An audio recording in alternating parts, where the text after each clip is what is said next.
Ndi papa Sava.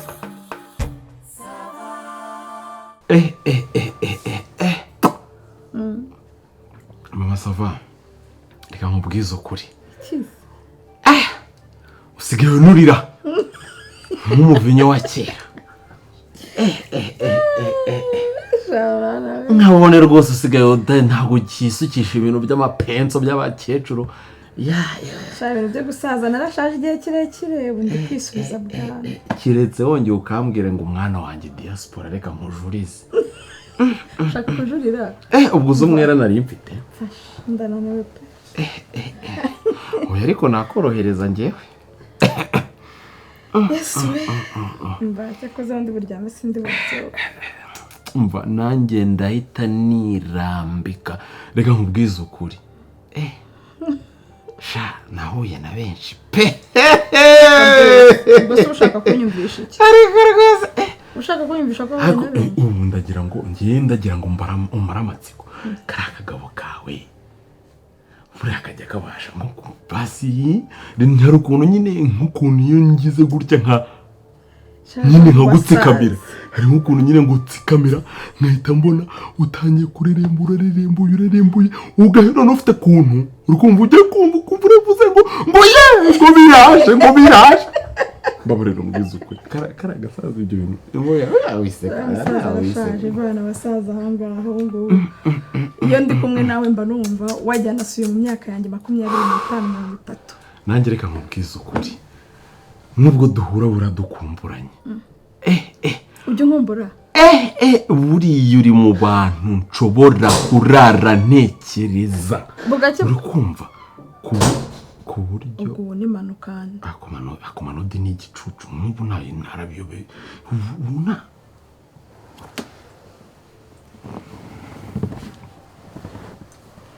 Sava none se uvuye hanze?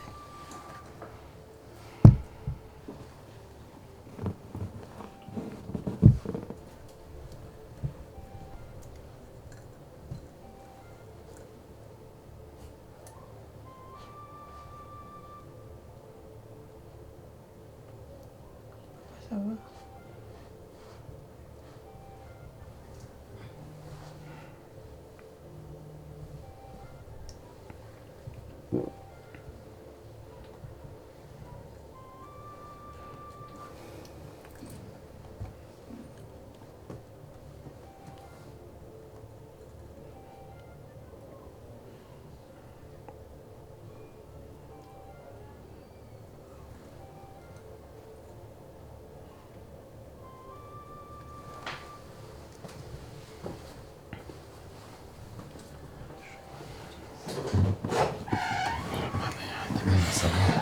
Sava mbakubwire mwana mama Sava umva mbabarira basi undebereza yakabutura basi nimba ndi n'upfa mfe nambaye nimba mu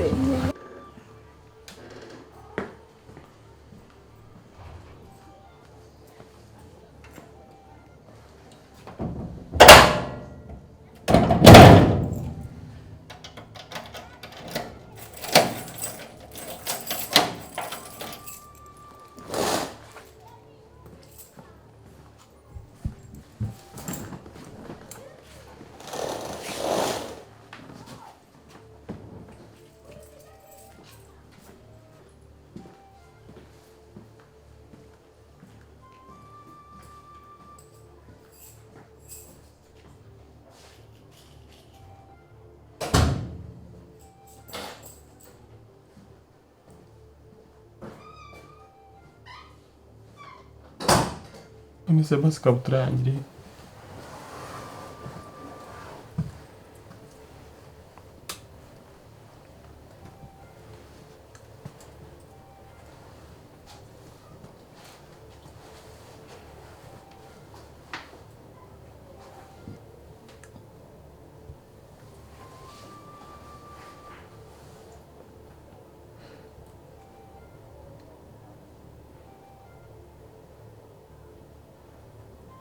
Kenyeri iyo sume nawe uzukomeza uko nguko musange muri Sawa.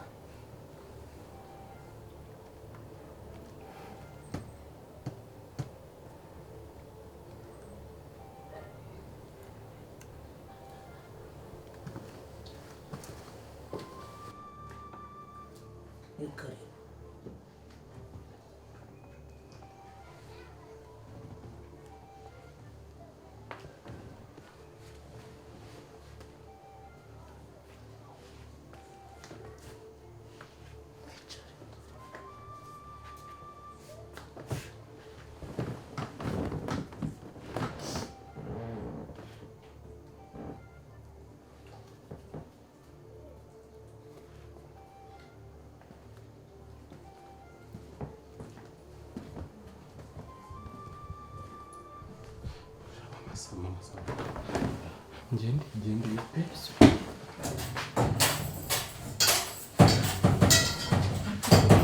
urashaka guteza ibibazo Mbona yafunze. Kandi ni akazi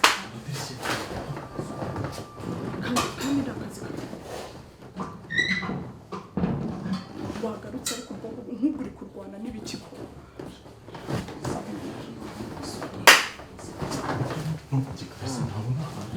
ni hari garukira aho ngaho izina ry'Imana ni akazi kawe birasoma waje ukicara aha ngaho ubundi uri kurwana wakwicara aha ngaho urarwana n'ibiki ako se wakubwije ibyo mu bwukazi ukicara aha ngaho irwana n'inzugi harafunze icara utuze kare wicara kuri Papa Sawa mumbabarire ntabwo nzongera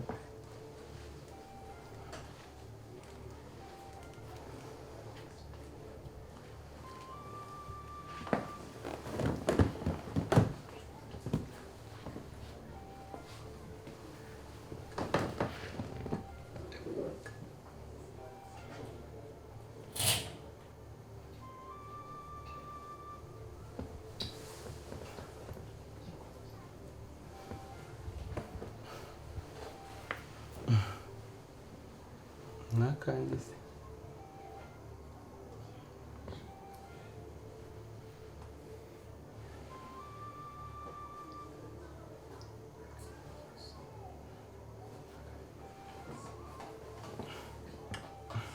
Cheers.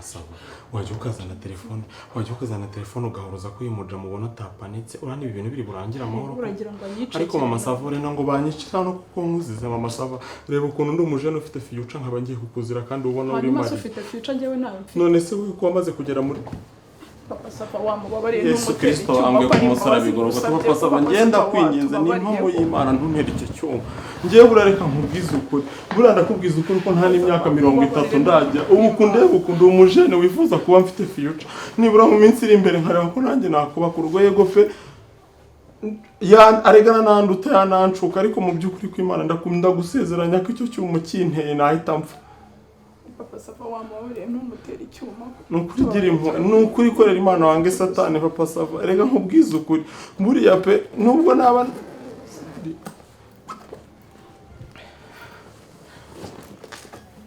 nukuri nteye icyo cyuma nshobora guhita mpfa nukuri pe mbabarira Papa Sawa ngirira impuhwe nukuri basi by'uyu munsi gusa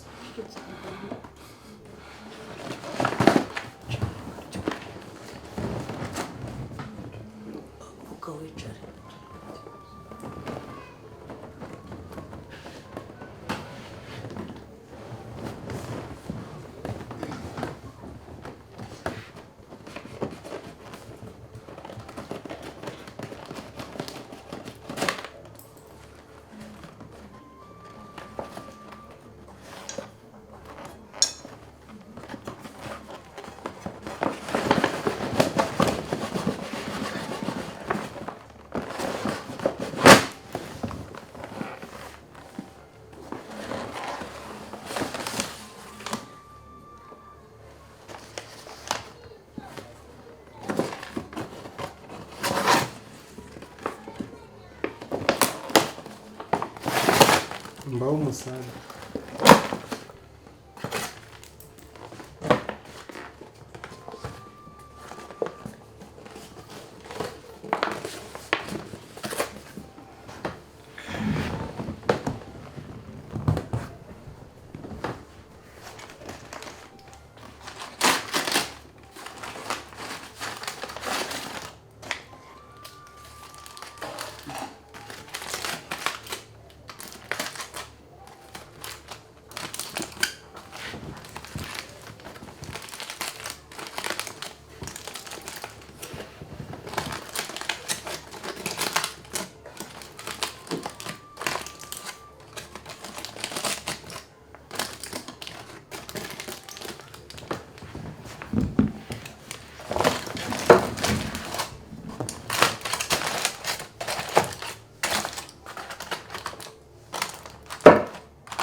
Merci beaucoup.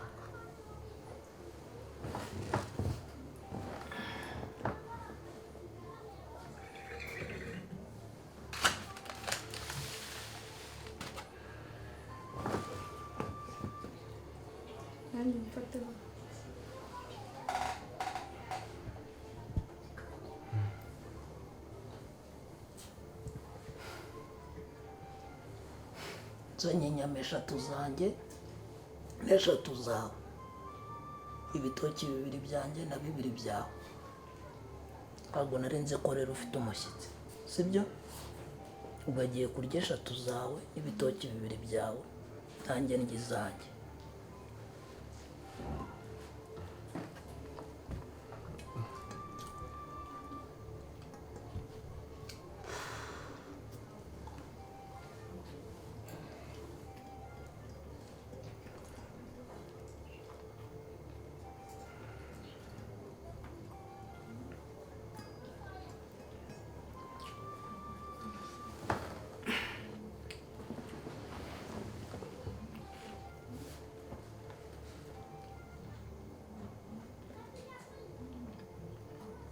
Bon appétit, Roma n'igitoki.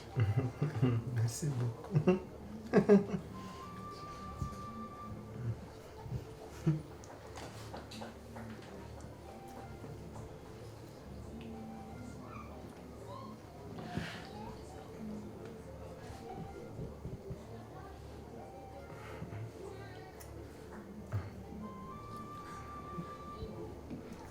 Igitoki nta kibazo.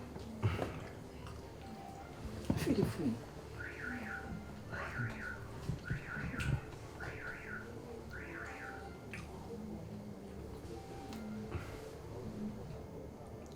Nakubwiye ngo fili.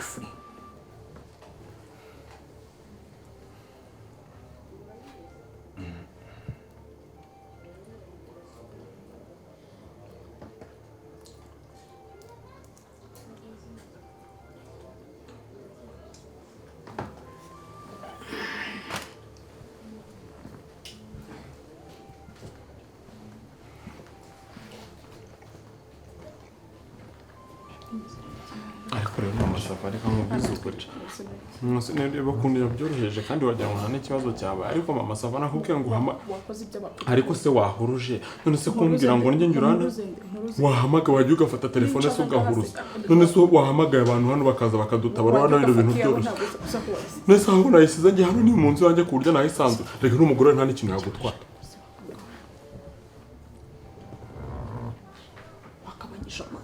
Reka nta magambo mfite nese nayagira gute se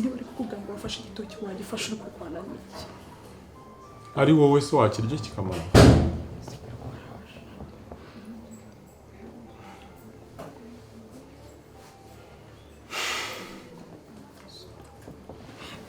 Papa Sawa reka nkubwize ukuri nkubise iyo majagu noneho nshobora guhita n'impamo y'Imana n'umutwe wanjye usatura n'impamo y'Imana yo mu ijuru ntinya, ndakwinginze mbabarira ndagusezeranya ko numbabarira ntazongera gusambana mu gasozi. Nukuri reka nkubwire ikintu kimwe n'impamo y'Imana, njyewe ninongera gusambana ndagusezeranya ko ungiriye impuye umunsi njyewe nshobora rwose no kutazongera kureba umuntu w'igitsina gore tudahuje igitsina ngo mbe namugirira irari. Nukuri pe mbabarira ndakwinginze, nukuri ngirira impuye pe n'impamo y'Imana. Buri ukuntu ngiye gutuvugana ndagusezeranya ko nshobora guhita mbatizwa nkafata abana b'imfubyi nkajya mbagaburira ku muhanda, ndagusezeranya ko mu rusengero kwa Ndimbati nzajya nkoropa basi. Sawa tubabare nimba nukuri ngirira impuye pe nukuri ndeba nukuri ko Imana wicishije umuntu maje nukuri reba unyicishije maje nta nubwo yasamba ntago nasamba pe nukuri mbabarira basi njye ntunyumve basi wumva umugore wawe. Papa Sawa nimba bazitugusabye pe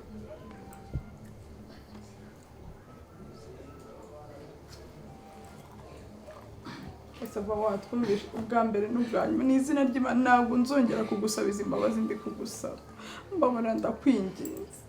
Papa Sawa ndagusezeranya ko ibintu utazongera kubimbonamo pe n'impamo y'Imana ngiye kuba umwana w'intangarugero. Ega n'ubundi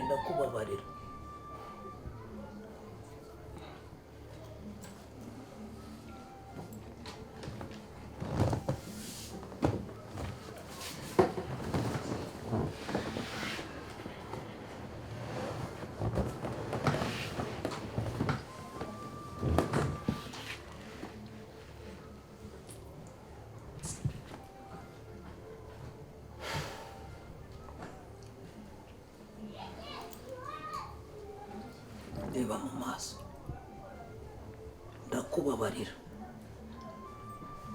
sibyo ndabashimiye ubundi uri butahe ugera iwanyu ndabyizeye ngewe ariko ndakumenyesha ko ndaguha noheri sibyo ndaguha noheri pe noheri nziza cyane ariko ku buryo utazongera gutinyuka ngaho mbwira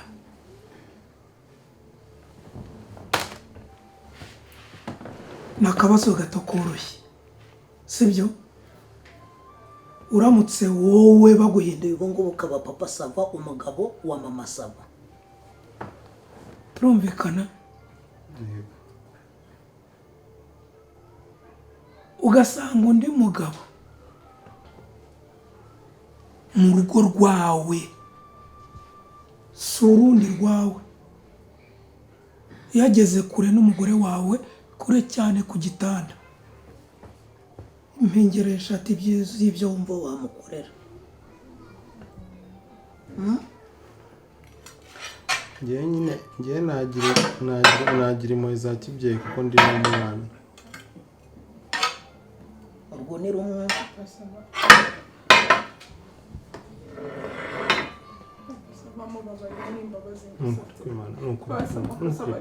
ni ukuri kukurera impano wange satani wowe nta n'ikibazo dufitanye wese dufitanye ikibazo nta kibazo dufitanye yewe uzibye umujura nsanze mu rutoki rwanjye ubona amaso yesu hari ikibazo dufitanye wowe ayiga data we ubu nisanga igitoki mu rutoki koko ndenganye insina jya mu cyumba sibyo uba urimo gupakira imyenda muri varize ndaje mpamagare so aza kwandurure kuko urandagaye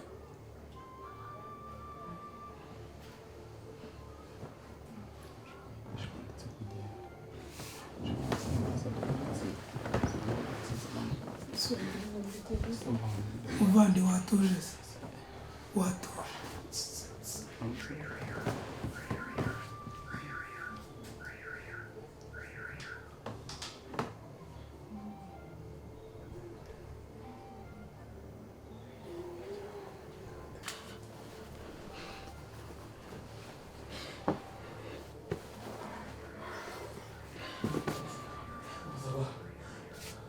Sawa.